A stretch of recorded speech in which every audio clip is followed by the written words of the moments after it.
Irmãos, boa noite a todos vocês. Ontem faleceu um herói da minha infância, o ator Adam West. Ele fazia o Batman. E eu me lembro de menino daquele primeiro herói que eu tinha, como era para mim fantástico vê-lo. E eu brincava com meu irmão.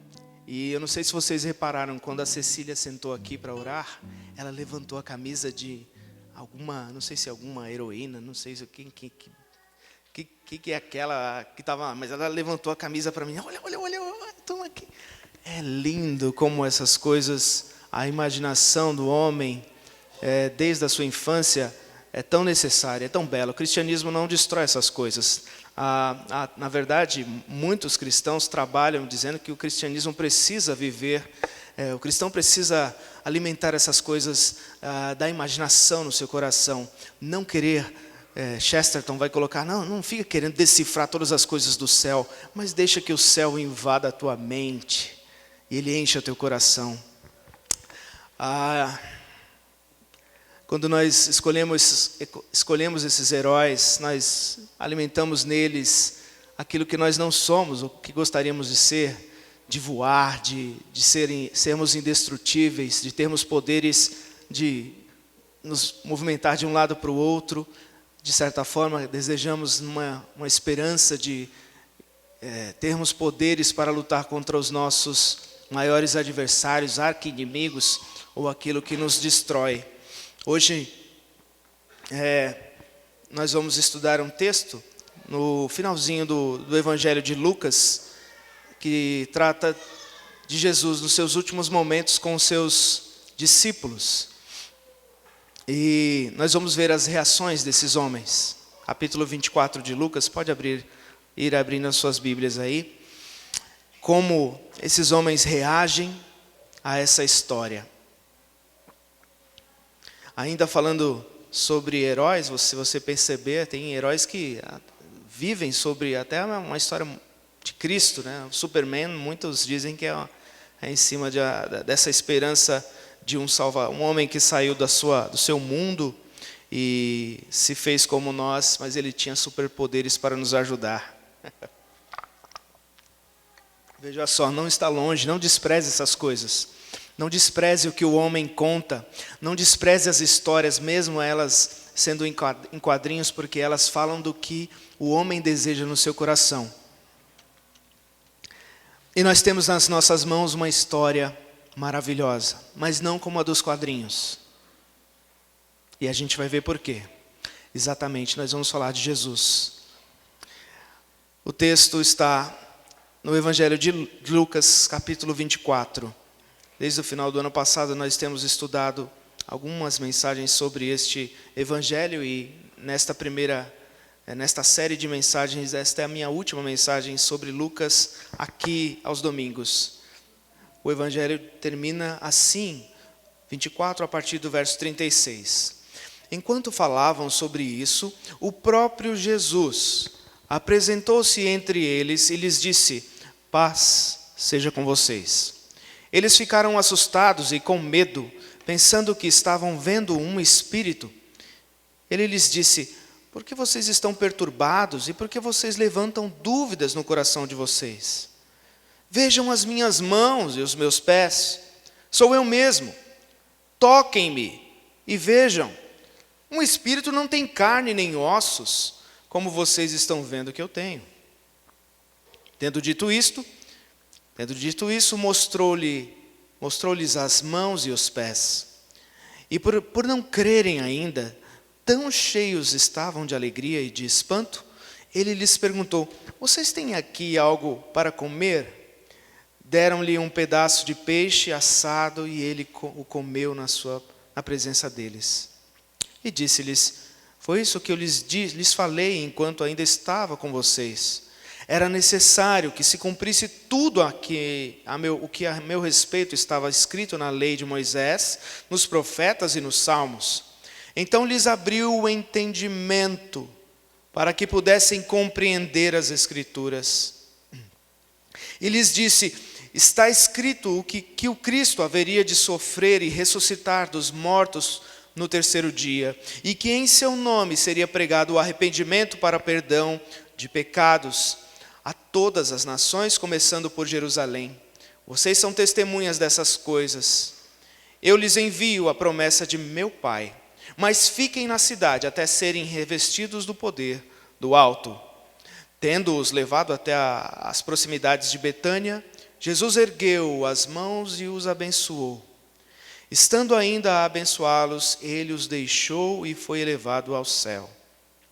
Então eles o adoraram e voltaram para Jerusalém com grande alegria. E permaneciam constantemente no templo, louvando a Deus. Vamos orar. Senhor, graças te damos por tua palavra.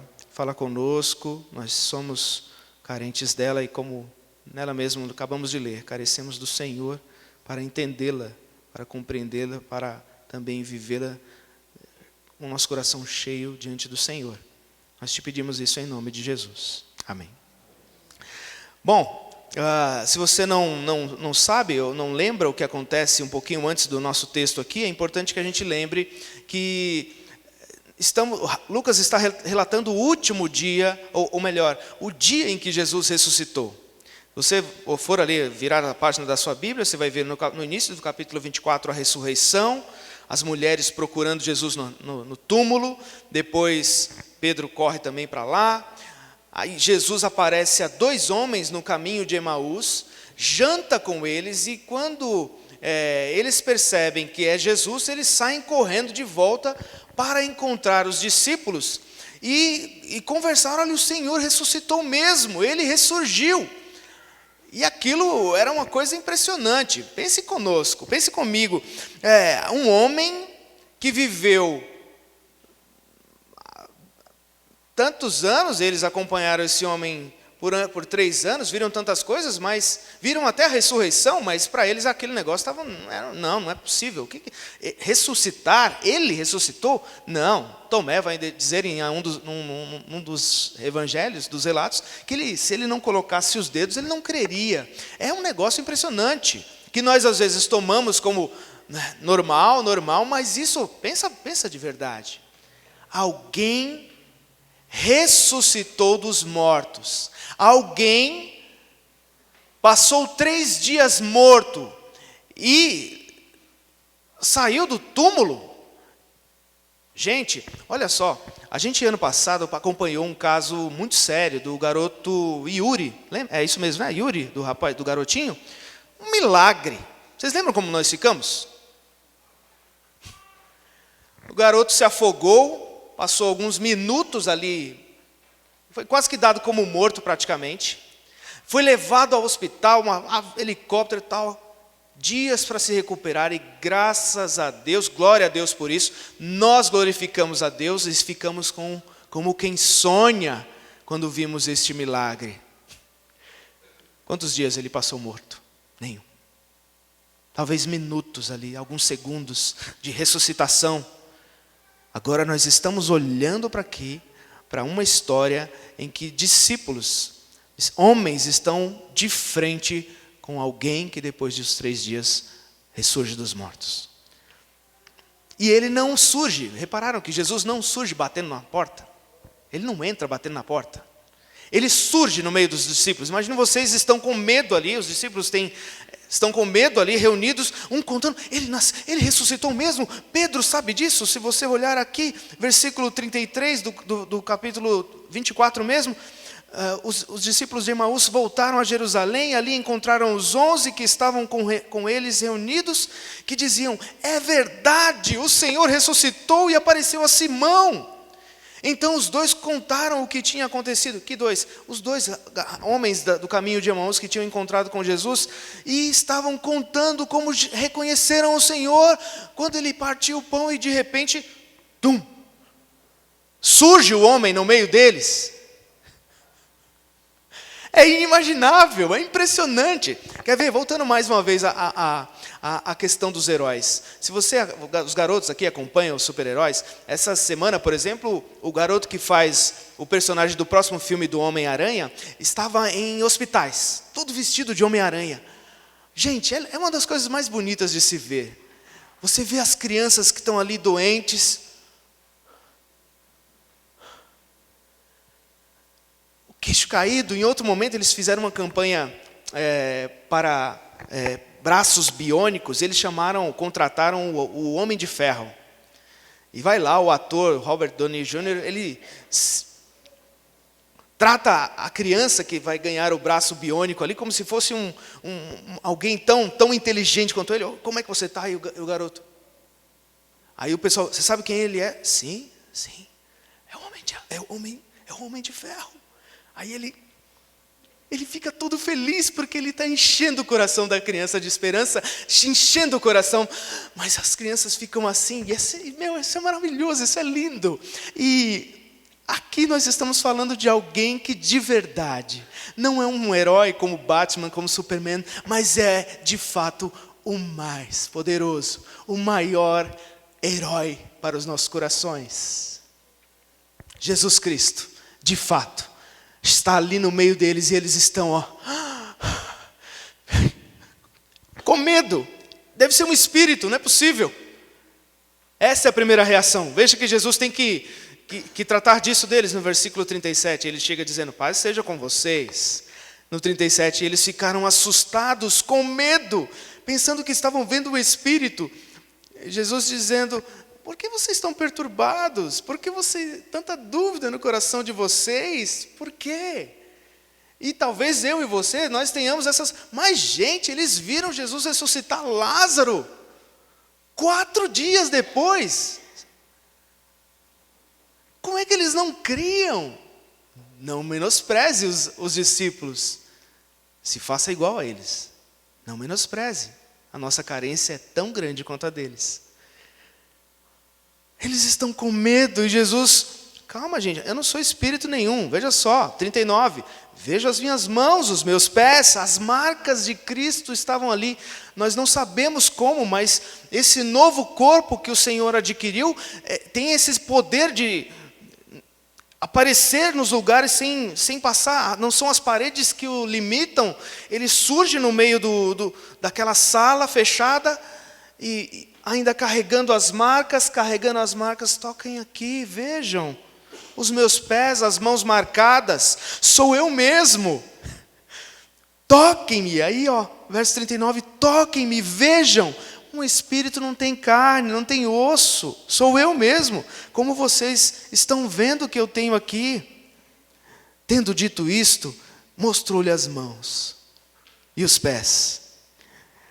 Parece que o negócio vai melhorando, da dúvida e do pavor, surge aqui, verso 41, por não crerem, eles estavam embasbacados, tão cheios estavam de alegria e de espanto. Ele lhes perguntou, vocês têm aqui algo para comer? Jesus está querendo trazer os discípulos à realidade, trazer os discípulos à terra. Eles estão, meu Deus, como? Nós ouvimos, nós soubemos que ele foi enterrado, como? E ele, toquem aqui, vejam meus pés, me dá algo para comer aí. Vocês têm alguma coisa para comer? Vai digerindo aí enquanto eu como esse pedacinho de peixe. Vai digerindo aí tudo que eu tenho, o que eu falei para vocês enquanto eu como esse pedaço de peixe. Deram então um pedaço de peixe ao Senhor, ele comeu na presença deles. Primeiro ponto que eu quero alertar ou destacar aqui aos irmãos é que Jesus de fato está vivo. Que de fato ele ressuscitou. A ressurreição é uma obra maravilhosa e é parte de toda a obra de Deus através do seu Filho Jesus. Nós estávamos conversando ontem com o Júlio, nós geralmente destacamos muito que Cristo morreu pelos nossos pecados na cruz, mas a obra toda e no nosso palavreado deve existir que ele ressuscitou dentre os mortos ao 3º dia. Vejam o texto que nós lemos há pouco, no livro de Atos, também de autoria de Lucas, como Pedro conta todo o relato àqueles homens. Vocês mataram ele, mas Deus o ressuscitou dentre os mortos. A ressurreição é algo fenomenal E é importantíssimo para nós, irmãos. A ressurreição é a prova de que Jesus venceu os pecados. Ele não pecou, ele se apresentou a Deus cumprindo em nosso lugar. Nós, os pecadores, não poderíamos nunca nos apresentar a Deus, mas Jesus fez isso em nosso lugar, obedecendo até a morte, e a palavra diz que ele morreu morte de cruz. Mas não somente obediência e vitória sobre o pecado, mas vitória sobre a morte. Como disse a vocês, o meu herói, meu primeiro herói, o primeiro ator que fez o meu Batman, o primeiro Batman, morreu. O personagem ainda continua aí na roupa de outro, como roupa de outros atores. O personagem não morre. Esse aí vai morrer também. Batman vai morrer, o Superman, todos eles vão morrer também, porque a história da palavra de Deus é sobre apenas um, sobre Jesus. E ele venceu os pecados. Ele venceu a morte. Paulo vai dizer: onde está, ó morte, a tua vitória? Onde está, ó morte, aquilo que você nos ferroava, o teu aguilhão, que nos cutucava e nos humilhava? Você não dá a última palavra mais, morte. Por isso a ressurreição é tão importante para nós, como parte fundamental da obra de Jesus. E se ele ressuscitou, é porque ele foi aprovado de Deus. Foi aquele que cumpriu de fato toda a lei em obediência. Foi aquele que ofereceu a si mesmo para resgate do seu povo. E ele se apresenta a Deus e Deus o aprova. A ressurreição é prova de que a mão de Deus estava agindo, tirando o seu filho do mais profundo. Depois de passar pela terrível ira de Deus, pelo cálice, tomar o cálice da ira de Deus, ele ressurgiu como aprovado de Deus. E aí, Pedro vai no seu relato lembrar de todas essas coisas, quando Davi disse o Senhor ao meu Senhor: assenta-te à minha direita, até que eu coloque os teus inimigos debaixo dos teus pés. É o Senhor falando ao Senhor. Em outro momento, Jesus vai falar: quem é isso? É Davi que está falando isso aí? É de Davi que se fala esse salmo? Perguntando aos escribas e fariseus, eles não sabem como responder, porque não era sobre Davi, era sobre ele, e de fato é isso que acontece. Primeiro ponto, irmão, é que eu quero que você marque, é que Jesus de fato está vivo, e ele é fundamental para a nossa vida. Lembrem-se do que nós ouvimos hoje. E reparem, eu não sei se todos vocês tiveram contato com o pastor que esteve aqui hoje pela manhã, no início, quando ele veio as primeiras vezes aqui na nossa igreja. Você vê a maturidade se desenvolvendo no homem. Vladimir estava mais maduro, mais cheio de convicção daquilo que falava.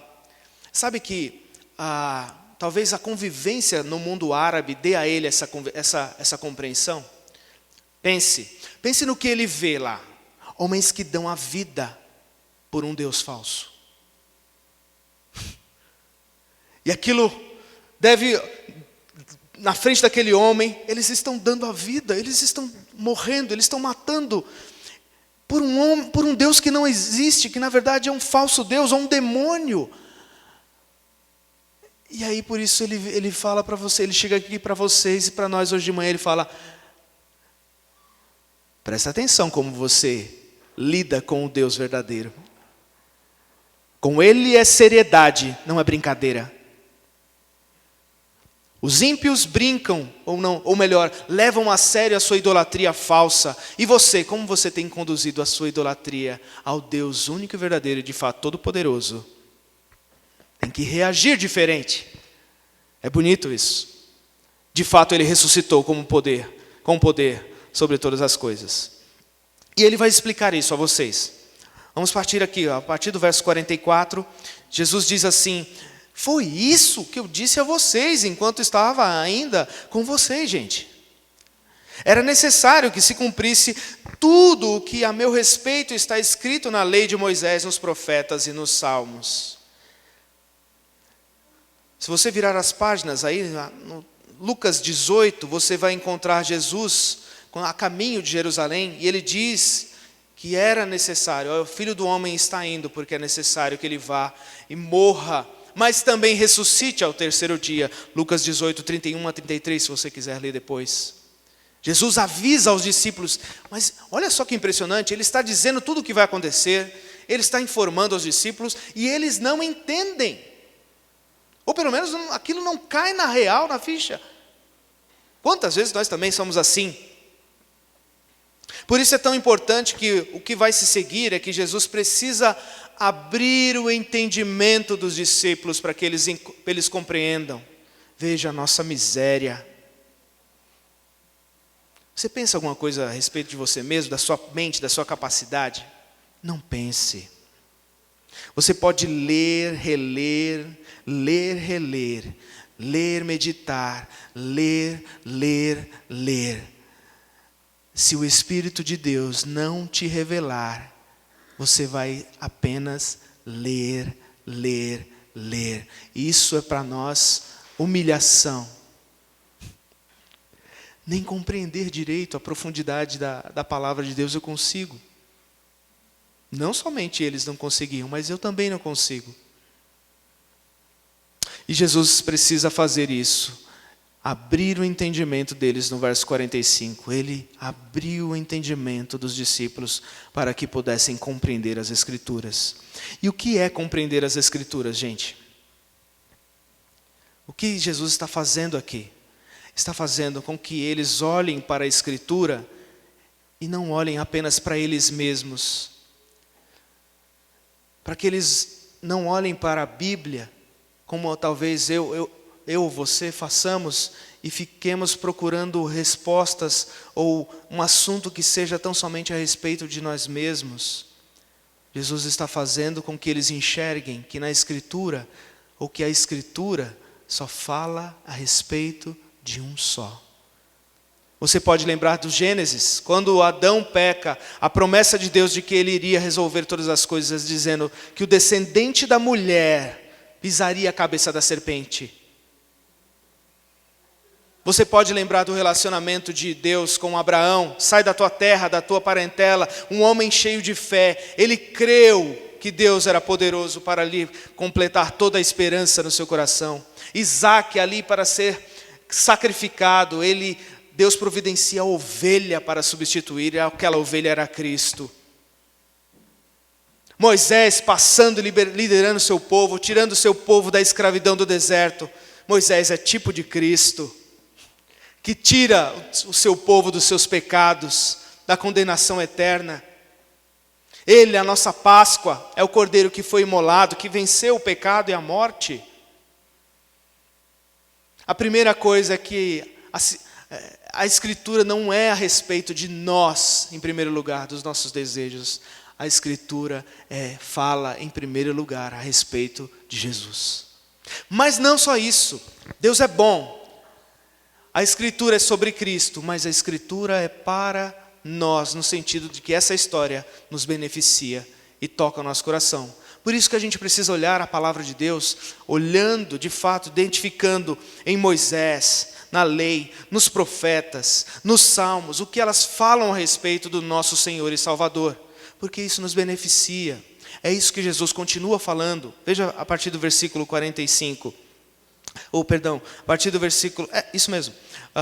Lhes abriu o entendimento para que pudessem compreender, e o verso 46 diz assim, ele faz a extensão daquela obra. Olha só, está escrito, gente, que o Cristo haveria de sofrer, ressuscitar dentre os mortos ao terceiro dia, e que em seu nome seria pregado o arrependimento para perdão dos pecados a todas as nações, começando por Jerusalém. Aqui Jesus firma a base para o evangelismo, para que esses homens crescem e seguissem proclamando esta mensagem. É sobre isso que tratam as Escrituras, que o Cristo deveria morrer, que ele deveria padecer 3 dias e ressuscitar depois deles, dentre os mortos, para a remissão dos pecados através do arrependimento.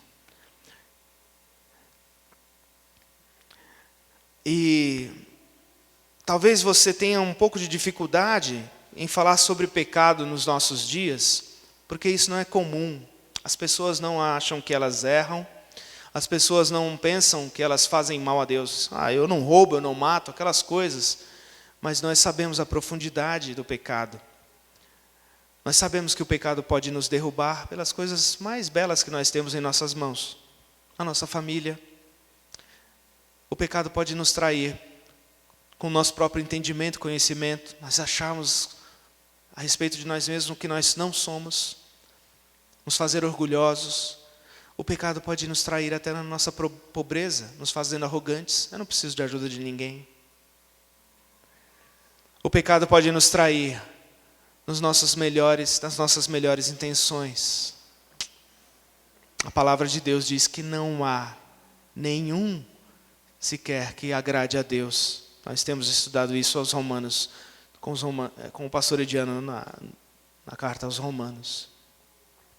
Por isso é preciso você se arrepender. E o que envolve o arrependimento? O arrependimento é uma das coisas mais importantes dentro da conversão de uma pessoa, porque ela trata sobre mudança de convicção. A primeira coisa que o arrependimento tem que tratar é que você não é mais convicto de que aquilo está certo, aquele pecado está certo e é agradável a você. Você tem que olhar para aquilo e falar, puxa, não, tem um caminho melhor aqui. E de fato é um caminho melhor. Tem que mudar a sua convicção. O arrependimento também envolve confissão. Não somente perceber que eu estava errado, mas confessar que eu estava errado diante de Deus. É isso que Davi faz no Salmo 51. Senhor, pequei contra ti somente fiz o que é mal diante dos teus olhos. Ele tinha traído o seu exército, tinha adulterado, tinha mandado matar um homem, tinha mentido, tinha feito tudo de mal, estava distante de Deus. E ele diz, em primeiro lugar, eu pequei contra ti. O arrependimento tem que mudar convicção. O arrependimento tem que trazer a nós confissão de pecados. Não somente a Deus, mas também uns aos outros.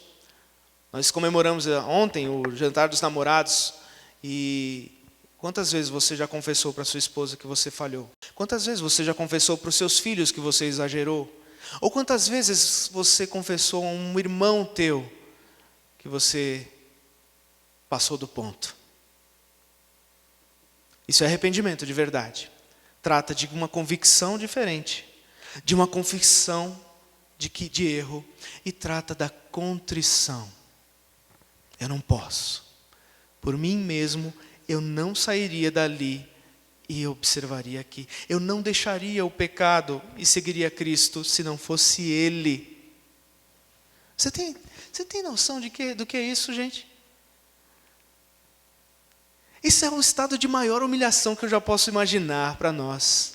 Nós não conseguimos identificar o belo. Nós não conseguimos nos compreender aquilo que é maravilhoso e excelente. Nós não caminhamos para aquilo pela nossa própria vontade.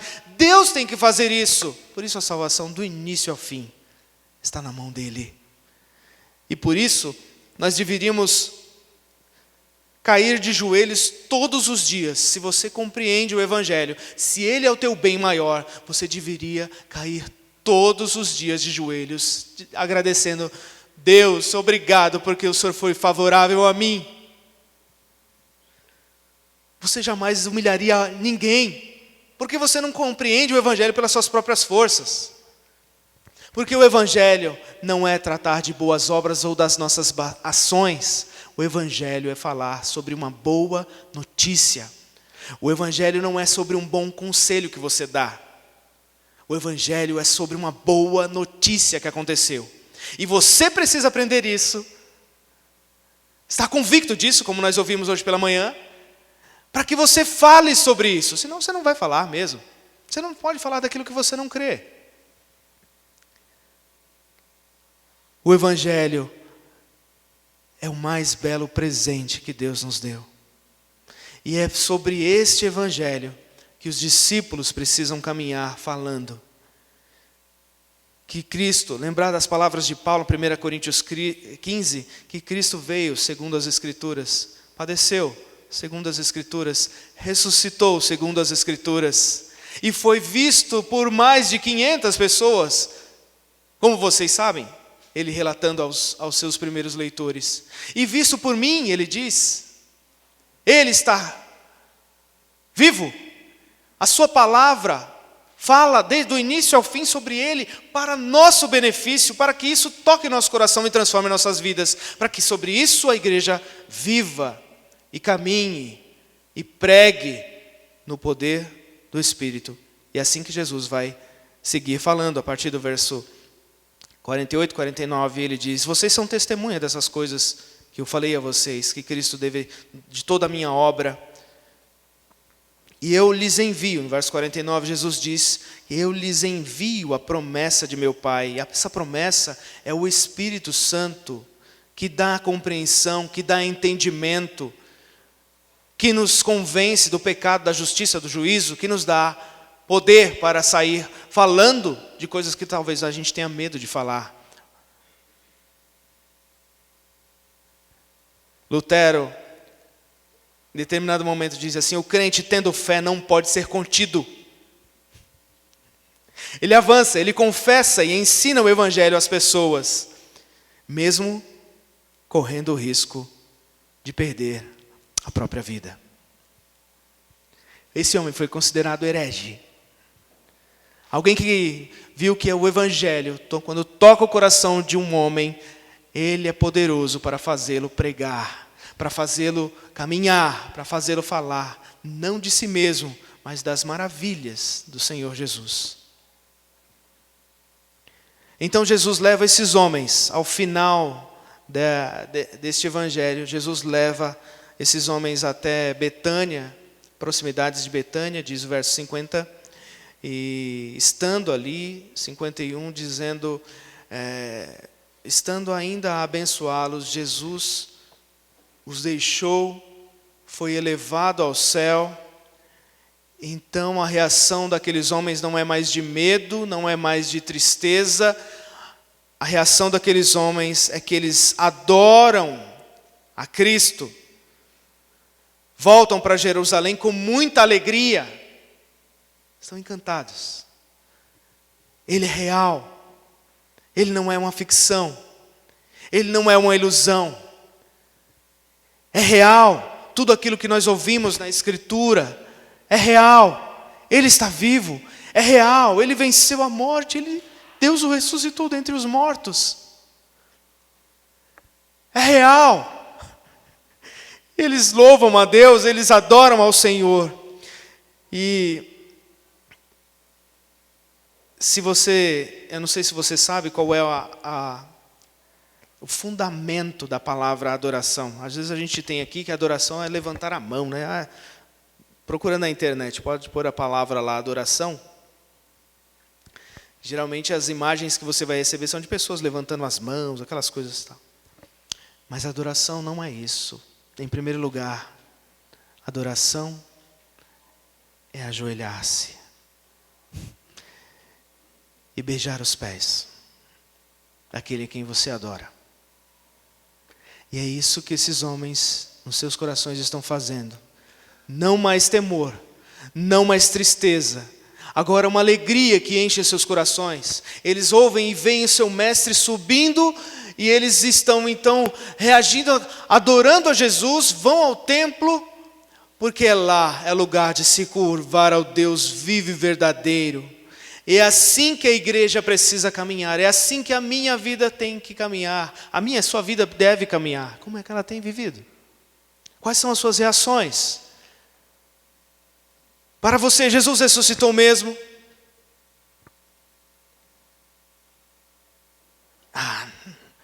Mais uma vez, aqueles que viveram aqui, aqueles momentos tão tensos da vida do Yuri, e como nosso coração ficou, ele ressuscitou mesmo. Pedro vai dizer, mesmo não vendo vocês o amam, sigam firmes na fé, meus irmãos. Mesmo Jesus fala, bem-aventurados aqueles que não viram e creram. Você crê mesmo? Crê mesmo que ele ressurgiu dos mortos? Isso é importante para nós, para a nossa fé, para aquilo que nós vamos proclamar. Você crê que as palavras que estão registradas aqui são a respeito desta obra maravilhosa de Deus em salvar os pecadores, os piores pecadores? É sobre Ele. Tudo é sobre Ele. Para a glória dEle, mas para benefício nosso. Atinge os nossos corações. Você crê que Ele morreu, ressuscitou, você se arrepende dos seus pecados. É isso que você deve continuar pregando. É isso que deve você continuar falando.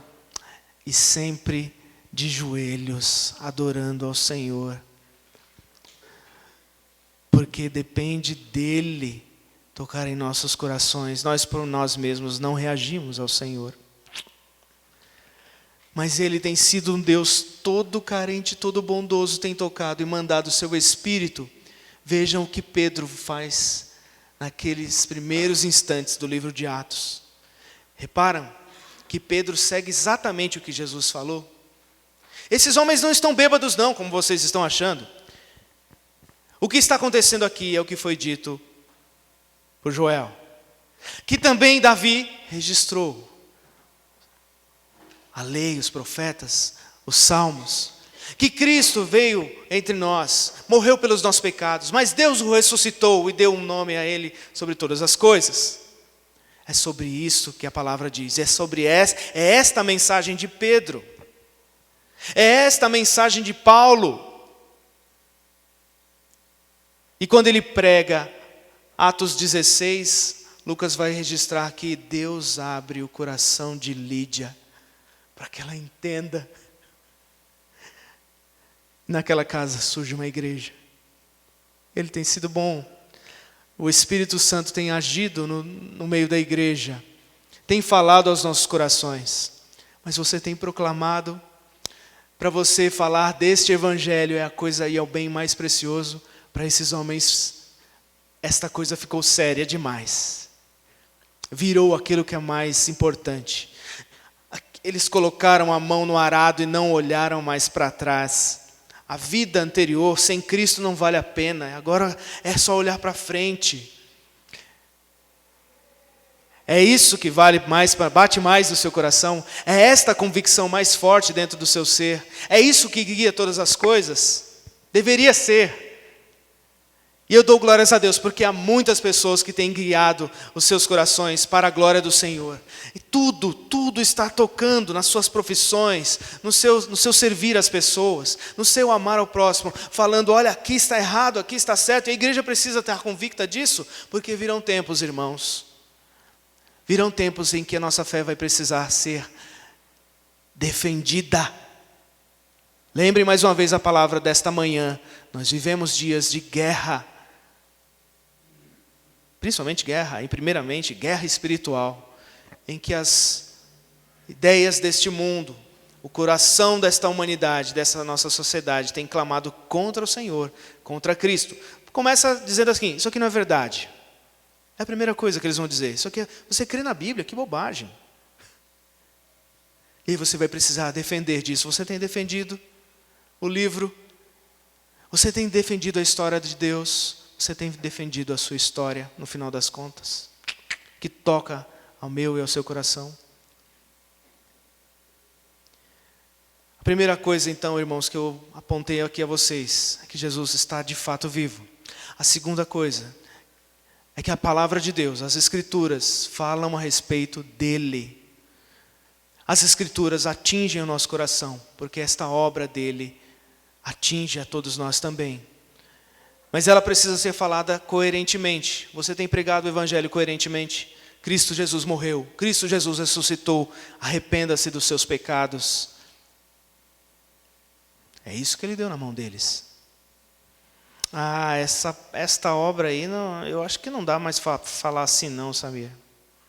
Talvez seja por isso que nós temos enfrentado dias tão difíceis no nosso cristianismo, que é falar de muitas outras coisas, menos do que é mais importante. Quer ser bom e agradável de tantas formas, mas não quer confrontar. E aí talvez a gente precise sofrer um pouquinho para aprender. Mas veja que, tomara a Deus, que eu e você não precisemos sofrer para aprender. Continua aqui, no meu ouvido continua aqui as palavras do Vladimir. Como eu gostaria de ter uma igreja para me reunir. Continua aqui, está aqui, ó. Como eu gostaria de ter crianças para brincar com os meus filhos, está aqui, ó. Como eu gostaria, você pode ecoar para todas essas coisas, como eu gostaria de poder falar deste livro. Pergunte para ele, pergunte para Raquel, como eles gostariam de poder abrir o livro e falar, Cristo Jesus veio e morreu pelos nossos pecados para nos dar uma nova esperança. Pergunte a eles. Pergunte a eles se eles não gostariam de viver todo momento, em cada oportunidade. Eu posso ir te visitar, posso orar com você. Posso falar do que Deus tem feito em minha vida. Posso falar das grandes maravilhas que Ele fez. A principal delas, morrendo por nós, por nossos pecados e ressurgindo. Está hoje diante de Deus. E que o Espírito Santo está trabalhando no meio da igreja. Graças a esta obra. E o que Ele falou lá atrás, continua se cumprindo. E a igreja avançando. Se nós temos hoje a oportunidade de estarmos juntos aqui, é porque Ele, a sua obra, esta palavra é verdade. Veja só, 2.000, 3.000, 4.000 anos. Pessoal, não é verdade, não é verdade, não é verdade. Estamos aqui. Estamos aqui. Deus é zeloso. E aquilo que Ele disse, Ele cumpre. E Ele disse que vai voltar. Ele disse que vai voltar para nos buscar.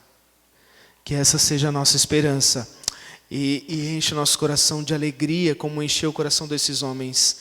De tamanha alegria. Eu não tenho como não pensar, não lembrar mais uma vez. A gente está vivendo a época do Ramadã, lá para os muçulmanos. E se você pensar nisso, o que você vai ver é aqueles homens todos curvados a um falso Deus. Será que você tem tido alegria em adorar a Deus de verdade? Aproveite os dias na sua casa, vai para o teu quarto em silêncio, ajoelha em silêncio. Adora o teu Senhor, não somente com mãos levantadas, mas com o rosto no chão. Obrigado, meu Deus, porque o Senhor me amou desde a eternidade, me salvou e me fez compreender, porque por mim mesmo eu não conseguiria fazer. E que a minha vida então seja viver e falar sobre a tua grande obra de resgate dos piores pecadores. Que Deus abençoe a sua vida, te dê coragem, te dê um verdadeiro arrependimento, convicção de que Jesus é melhor, confissão de que Ele é o melhor, contrição para viver aos pés dEle, para toda a tua vida. E Ele vai receber você com um grande abraço. A mim também.